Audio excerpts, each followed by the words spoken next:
Imagine opening a kitchen drawer, cutting a thick greenish leaf in half, and with that simple gesture, you already hold a product that many buy in expensive jars. Clear, fresh gel with a texture that seems purpose-made. That plant is aloe vera, the same one your grandmother always kept in a pot on the patio, the same one many confuse with a cactus, and the same one you can get for pennies in practically any market in the world. Today, I want you to look at that plant with different eyes because what I am going to tell you has nothing to do with skin creams or cough remedies. What I am going to tell you is how it can change your garden forever without spending a single cent, using nothing more than the leaves this noble plant gives you. I bring breaking news. All over the world, we know the aloe vera plant, but not everywhere do we know the multitude of properties this extraordinary vegetable has. People almost always talk about personal health, pets, cosmetics, and beauty tricks. Very few stop to think, what can that same plant do for the garden, for the orchard, for the crops, for those little plants we care for so much and that sometimes resist us for no apparent reason? Well, that gap is exactly what we are going to fill today, and we are going to fill it with 5 uses that very few people practice, and that can mark a before and after in your way of understanding home agriculture. Throughout this content, I am going to show you 5 specific ways to use aloe vera on your plants one by one.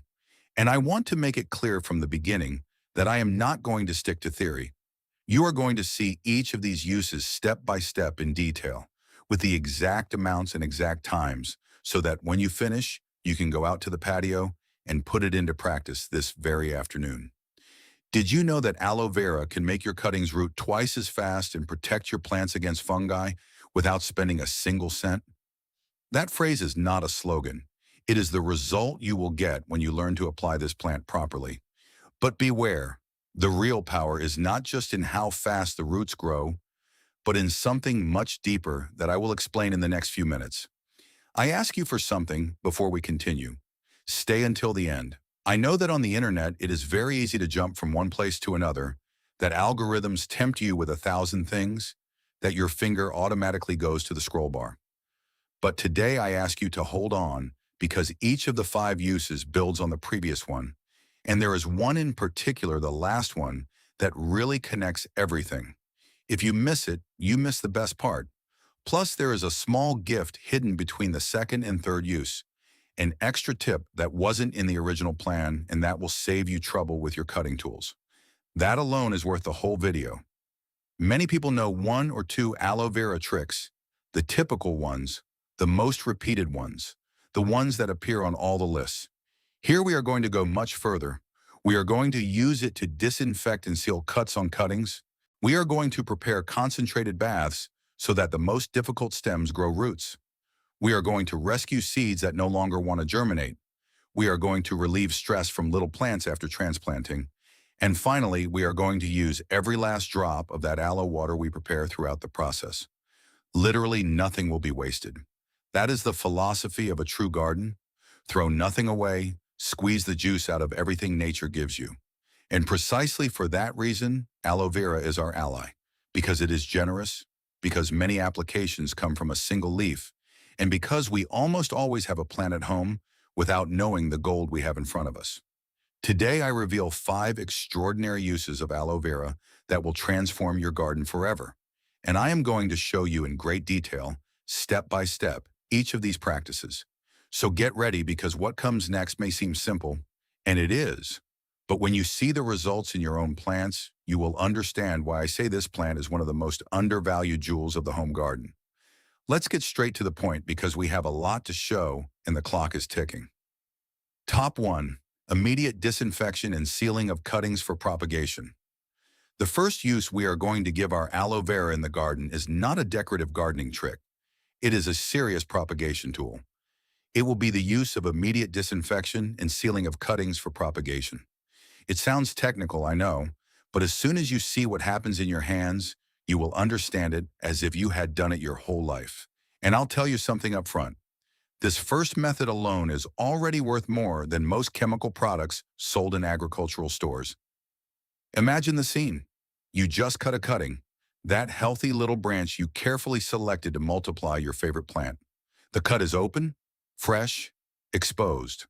At that precise moment, two problems arise at once. First, any nearby fungus can sneak through that wound as if it were a wide open door. Second, the plant loses moisture and sap through that same hole, which weakens it right when it will be weakest, in the first hours of its new solitary life. This is where aloe vera comes in as an unexpected ally, almost like a small, portable hospital that fits in the palm of your hand. You take an aloe vera leaf, break it, and extract a piece of crystal, that clear, firm gel you already know. Now you insert the cut of the cutting into that crystal. You push it in gently without forcing it until the gelatinous sap completely wraps the wounded area. And here comes one of the key facts I want you to engrave in your memory. We leave it for about 5 to 10 minutes, no more, no less. That time is enough for the natural compounds of the aloe to do their silent work. We call it immediate sealing, and of course, immediate disinfection too. A single operation, two benefits, and all for free. Think about it for a moment. While the cutting rests inside the crystal, the plant is receiving a bath of natural antifungal substances, the same ones that have been used for centuries to care for human skin, but now applied to a stem that needs exactly that: protection and cleaning.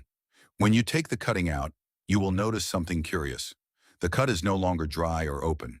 It has a kind of gelatinous film covering it like a small transparent shield. That shield is your guarantee. That barrier is what will prevent fungi from approaching and moisture from escaping. Now, before you get excited and run to stick the cutting straight into the dirt, I need you to pay close attention, because this is where 90% of people make a mistake. And I don't say it to laugh, I say it because I made that mistake myself the first few times. Do the following. First, prepare a small hole in the substrate with a little stick, a pen, or whatever you have on hand. Do not stick the cutting directly into the soil. Then place your cutting inside that little hole, and finally just carefully compact the substrate around it with your fingers without crushing it. Does it seem silly to you? Well, this way, the cutting simply doesn't lose the juice of the aloe vera sap, and logically, it will do the work we want it to do inside the substrate. If you force the cutting in, all that gel you applied so carefully will stick to the dirt, rub against the walls of the hole, get lost along the way, and then you will have disinfected the cutting, but you will have lost half the work. It's like putting on sunscreen and then rolling in the sand. The method exists, but it must be applied well. And here comes a detail I love about nature. That cutting you just planted with its little aloe shield doesn't just sit there waiting. While it struggles to take root, the gel slowly releases its compounds into the surrounding soil. That means the substrate also benefits. The area immediately around the stem is left cleaned, prepared, and ready to receive the first roots as soon as the cutting decides it's time to start its new life. It's a chain reaction, a small plant conspiracy that you yourself have set in motion with a leaf and a stick. Before moving on to the second use, let me summarize what you just learned.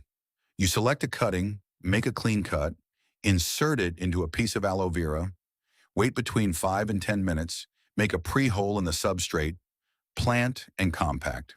4 steps, 0 chemicals, 0 expenses, and as a result, a cutting protected against fungi with its cut sealed, ready to root in the best possible conditions. If this were a magic trick, it would be one of the good ones. But it's not magic, it's biology, and you have it for free in your backyard.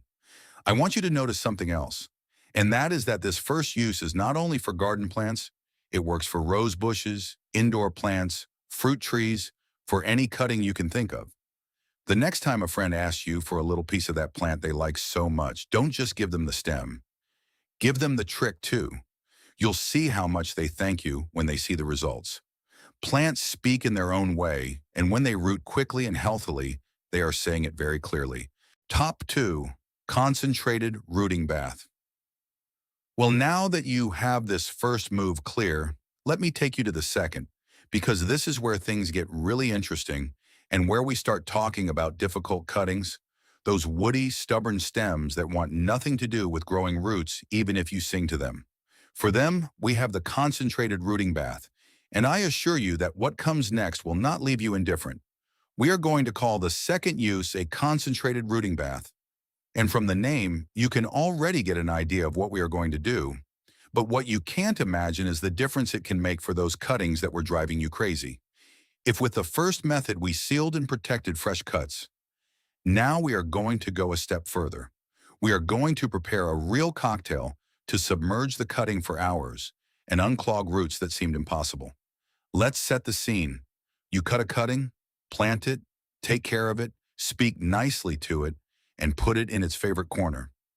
Days pass, weeks pass, and that stem doesn't react. It stays there stiff, unresponsive, as if it were on strike. That happens very often with woody cuttings, with those thick, hard stems that have a bad reputation for not wanting to take root, even if you give them the best substrate in the world. For them, the concentrated bath is a miracle worker, and I am going to prove it to you step by step. First things first, we are going to extract the aloe crystal, that firm jelly that lives inside the leaf. Here you have several options and all of them work. Choose the one that suits you best. You can crush it with your hands, making small pieces, a rustic but effective option. You can chop it finely with a machete if you have the skill for it. You can also blend it, which is the most comfortable way, and the one we are going to use today. A food processor also works, and if you prefer the traditional way, a mortar and pestle. Slowly, the old-fashioned way. There is no bad method. They all get to the same place. Once you have the chopped gel, here comes the trick that makes the difference. You add a little bit of water, not much, just enough so the mixture can be worked with. You will see the exact amount with your own eyes because when you start crushing the aloe crystal, it begins to release all its juice, becomes more liquid, more manageable, and little by little a thick mush forms, almost like a light green smoothie. That mush is pure gold for your plants.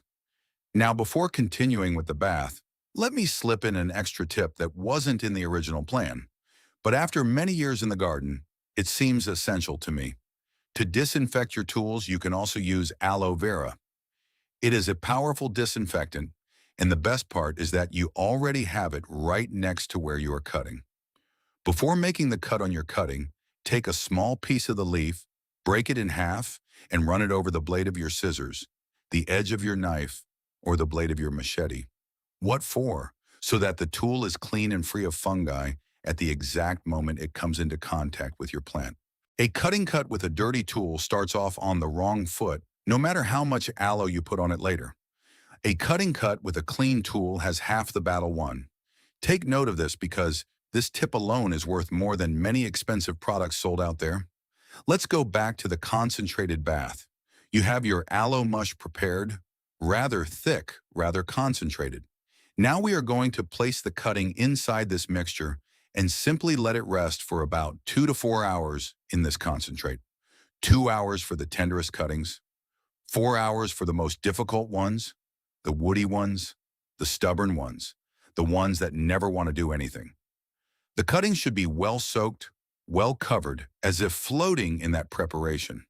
If necessary, hold it with something so it doesn't fall sideways, but normally the texture of the mixture itself holds it up. What is happening in the meantime? I'll tell you without technical jargon. Aloe vera contains substances that scientists call phytohormones, but for us they are simply chemical messengers that tell the plant what to do.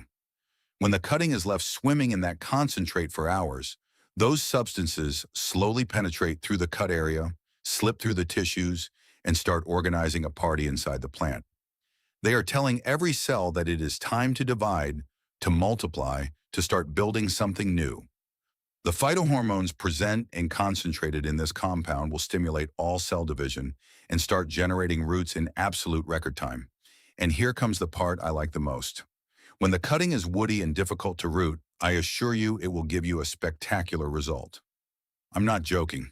Those stems you've been trying to get a root out of for months suddenly wake up after a 4-hour bath in concentrated aloe. It's not magic. It's just that you were giving them the wrong message, and aloe vera translates it perfectly. After the 2 or 4 hours, you take the cutting out, shake it gently to remove the excess, and plant it. But always remember what we learned in the first method. Do not force it in. Make a pre-hole in the substrate. Place the cutting carefully, compact. The gel that has stuck to the stem will stay where it needs to stay. doing its silent work for days while the plant decides to take root. Notice the change in level. With the first method, you protected the freshly cut cutting. With this second method, you charge it with energy for hours before planting it. They are two complementary actions, almost like a soccer team where one defends and the other attacks. But you don't just have to use one or the other, you can combine them. If you have an especially valuable, especially difficult cutting, combine them. First, you do the 2 to 4 hour bath, then you plant with the little hole method, and you also give it the extra protection of the aloe seal. Your chances of success skyrocket. And the best of all this is that the ingredients remain the same. An aloe vera leaf, a little water, your hands, and optionally a blender or a mortar. No synthetic hormones, no commercial rooting agents, no labels with unpronounceable names, just a plant you already have at home and a little curiosity. Top 3, immunize and activate seeds. Now that you have two methods in your arsenal, get ready, because what comes next is for those who get the most frustrated in the garden. Has it ever happened to you that you sow seeds and watch them rot without ever sprouting? Have you ever bought expensive packets and had 4 out of 20 germinate? Well, the third use coming up now is designed just for you, for those seeds that seem dead and are actually just asleep. We are going to wake them up. The third use consists of immunizing and activating our seeds that, for whatever reason, have had a slight drop in their germinative power. And before you keep thinking that the seeds you bought are ruined, rest assured, because what I am going to explain to you now can rescue more than one packet you have abandoned somewhere in a drawer, in a bag, lying around and waiting for a second chance that perhaps you never gave it. Let's see if this sounds familiar. You go to the store, buy a packet of seeds that cost you a fortune, come home excited, prepare the soil, sow with care, water, wait, and after a few days you realize that only 2 or 3 little plants sprouted out of the 20 you planted, or worse, none at all. You stare at the dirt, scratch a little, and see that the seeds are still there. Soft, dark, starting to look ugly. They rot. They don't germinate. They don't respond. And you are left with that feeling of having thrown away your money and time. If that has happened to you more than once, it's not your fault. It's just that no one taught you the trick that comes next. Many times when we sow, we realize that our seeds rot, that they fail to germinate, that they lose vitality, that they fill with fungi before having a chance to be born. That is especially common with large, fleshy seeds, with thick shells, or with seeds that have been stored for a long time and have been losing strength. Here I have some moringa seeds, and I chose them on purpose because moringa is a noble but capricious plant when it comes to germinating. So if it works with it, it works with almost any other. Let's get to it. The recipe is so simple it seems like a joke, but it works. In a portion of 5 parts water to 1 part aloe vera crystals. 5 of water, 1 of aloe. No more, no less. That is the ratio that yields the best results. You take the water, which can be room temperature. It doesn't need to be hot or cold. You add the aloe crystals you have already cut and proceed just like in the previous method. You blend, puree, or crush with the mortar, whatever you prefer. The idea is for the gel to break down well and release all its substance into the water. Immediately you will see that your water will start to look thick, slightly viscous, with a strange feel, different from normal water. That texture is what you are looking for. It is the sign that the aloe is already releasing its compounds into the liquid. Don't be scared if the water looks a little weird, a little gelatinous. That is exactly what we want. If you saw it clear like before, it would mean you haven't used enough aloe or you haven't broken it down well. Now comes the important part. You take your seeds, whichever they are, the ones that have given you trouble, the ones that have been in a packet for a long time, the ones you bought that gave you mediocre results, and you toss them into this mixture. You stir them a little with a spoon, a stick, your finger. It doesn't matter.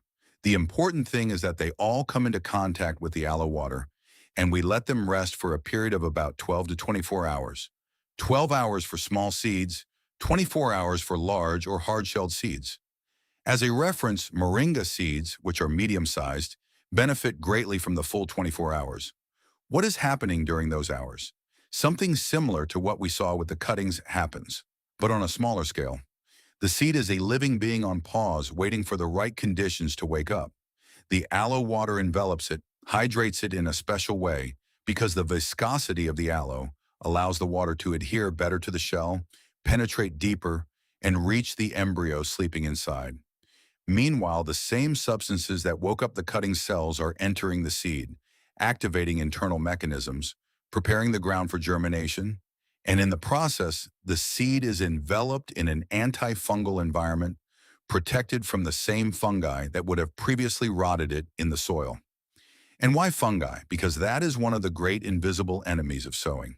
A healthy, well-hydrated seed with an intact shell can germinate without problems. But if it falls into a substrate with fungi, if the moisture is excessive, if the drainage is bad, the fungi beat it to the punch, and the seed rots before it is born. It's a race, and nature is usually fast with fungi.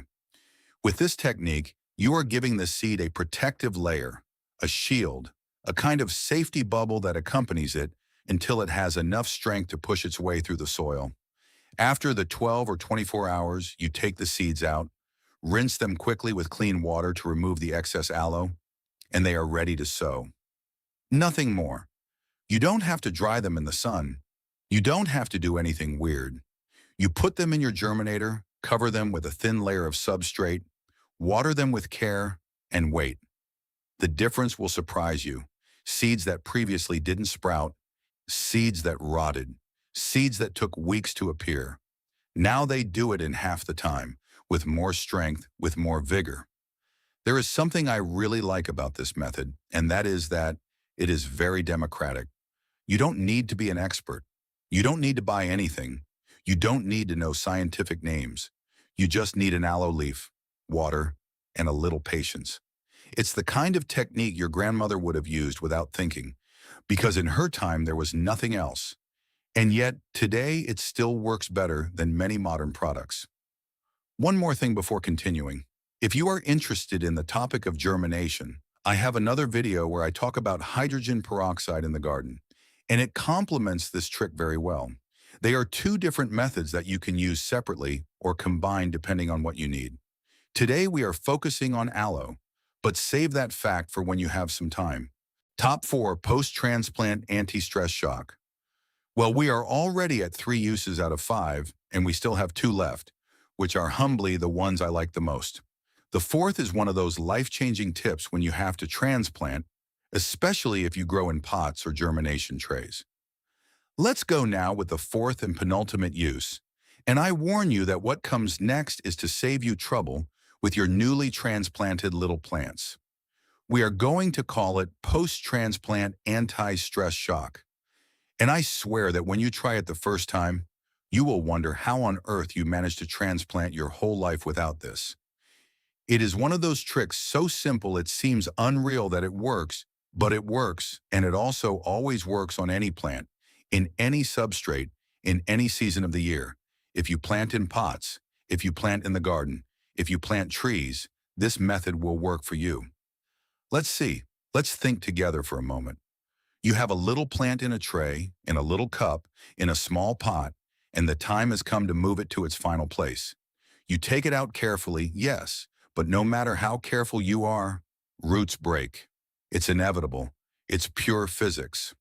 The fine roots, the most important ones, the ones that are active, the ones that are truly absorbing water and nutrients, are as thin as a hair. And when you separate them from the substrate, many are left behind, hooked to the old dirt, and others simply snap. The plant, meanwhile, doesn't understand what is happening. For it, suddenly, its world has been changed. It has gone from a safe place where every root knew its function to a new place, with new soil, with a different water balance, with a perhaps different temperature. That little plant goes into a state of shock, enormous stress, and for the next few days, it can just sit there, wilted, not growing, waiting to see if the new world suits it or not. Well, that is exactly the moment when aloe vera appears again, as if by magic. The recipe is ridiculously simple. To 1 liter of water, we are going to add 100 milliliters of blended aloe. 100 milliliters for every liter. That is the ratio, nothing more. You take the water Add the blended aloe, stir well, and you have your anti-stress broth. The consistency will be a little weird, a little slimy, but exactly the same texture we saw in the previous method, so it's already familiar to you. Now comes the operation. You take your little plant, take it out with the root ball or bare roots, and submerge it in this preparation. Not the whole plant, mind you, just the bottom part, the roots, what will go underground. You leave it there floating peacefully for a period of about 5 minutes. 5 minutes. Short, right? Well, 5 minutes are enough for all those substances you already know. The ones that stimulate cells, the ones that fight fungi, the ones that hydrate in a special way to penetrate every little root, reach the broken points, and prepare everything for a quick recovery. After those 5 minutes, you take the plant out, let it drain for a moment, and put it straight into the new substrate. Sink the root, position the plant, compact the soil, water, and that's it. Your fingers, your watering, your aloe. The plant has gone from a very harsh shock to a cushioned shock, almost as if you had numbed it before the change. You will be surprised at how quickly those plants keep growing as if nothing had happened. And there is something even better. What happens if you already transplanted and forgot this trick? Don't worry, all is not lost. If the plant is already in its final place and you notice it is wilted, not reacting, stalled after the transplant, you can do something equally effective. Take the same liter of water with 100 ml of aloe and water directly with that mixture. Water the already planted plant, soak the root zone well, and the aloe will penetrate. Carried by the water, reach the bottom, and do its job just the same. You can repeat this watering every few days until the next time you have to transplant, and the plant will gradually recover as if you were holding its hand every step of the way. Top 5. Activation of the substrate's bacterial flora. Now yes, we have reached the fifth and final use, and this is the simplest of all, but not the least important for that reason. On the contrary, I would say it is the icing on the cake, the finishing touch, the detail that many would waste and that those who know take advantage of. Do you remember all that water we have been preparing throughout the video? The concentrated bath, the seed water, the anti-stress broth, everything.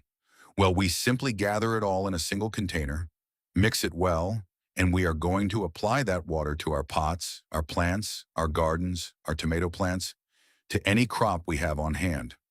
Don't throw it away. Don't leave it sitting there in a puddle. Use it. What do you achieve with this? I'll tell you, and it will blow your mind. This final watering with the leftover aloe water will activate the bacterial flora found in the substrate or in the soil. And you might ask, what is that? Well, look, in every gram of dirt you touch, there are millions of friendly bacteria, tiny, invisible, working for your plants. Some convert organic matter into nutrients, others fix nitrogen, others defend the roots from pathogens. It's like an invisible army working day and night so your plants can eat, breathe, and grow well. But that army sometimes falls asleep, slows down, loses troops. And what better way to wake it up than with a watering rich in aloe vera? When you water with this mixture, the aloe substances go down to the root, reach the soil, and tell those bacteria that it's time to get active, that there is work to do, that the plant needs them. It's like calling roll in a barracks. And when the bacterial flora is reactivated, everything works better.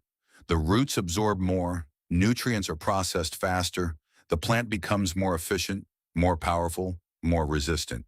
The friendly bacteria, upon activating, will be able to perform specific functions much more fluidly, with much more power and much more efficiency.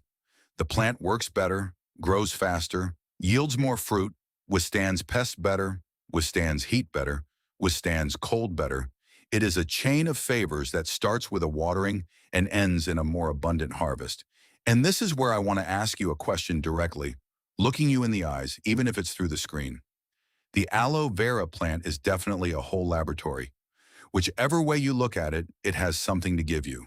For the skin, for the hair, for health, for animals, for the orchard, for the garden, for crops. It is one of those plants that one feels should be in every house, on every patio, on every balcony, not as an ornament, but as a living tool. And now I ask you for something in return for everything I have taught you today.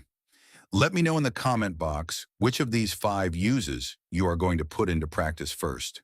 I will read you, I will reply, and I am sure we will have great conversations about the results.